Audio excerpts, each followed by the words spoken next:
দরকার। ভাই তুমি কাজ করবো, এখন আসো। এই তুই চুপ, তুই ম্যানেজার না আমি ম্যানেজার, আমি সে বলবো, তুই বলিস কেন? মালিক, তাহলে আমি এখন কি কাজ করব? তোমার কাজ এখানে না, তোমার কাজ অন্যখানে। তোমাকে মাটি কাটার কাজ দিব, ওখানে 3-4 জন কাজ করে। এ চুপ চুপ চুপ চুপ। এ স্যার স্যার আসুন আসুন, বসুন বসুন, আসুন আসুন। স্যার আসতে তো কোনো অসুবিধা হয় নাই? না না, আতে কি অসুবিধা হয় নাই। কাম কি ঠিকঠাক চলছে?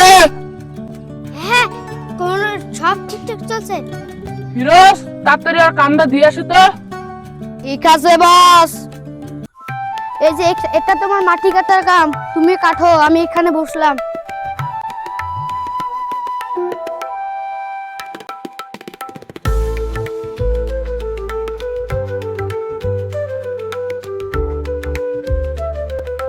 আমি হ্যান্ডেলটা ধরি, তোমরা দুজন পাশে ধরো।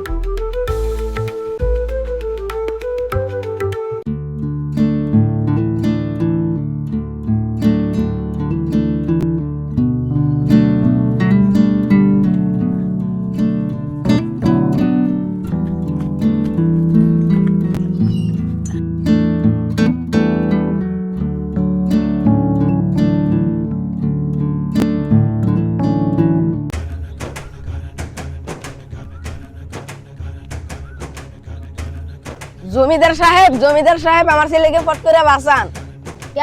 কেন, কি হয়েছে তোমার ছেলে?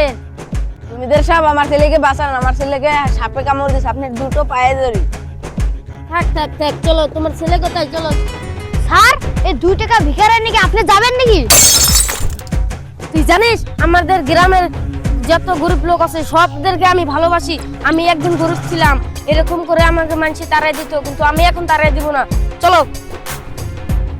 কোথায় কোথায় কোথায় তোমার ছেলে? বাবা আমারে সাপে কামড় দিছে।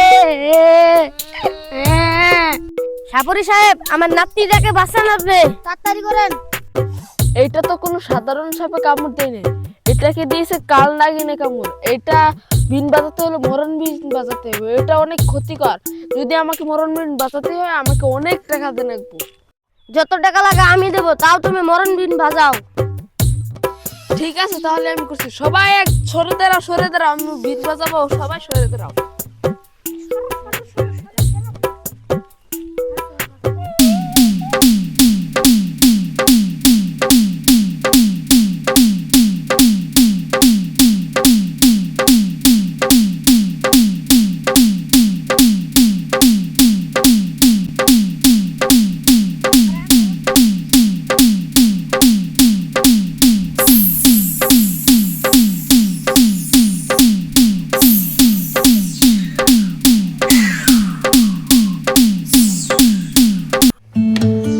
বাবা আমি ভালো হয়ে গেছি।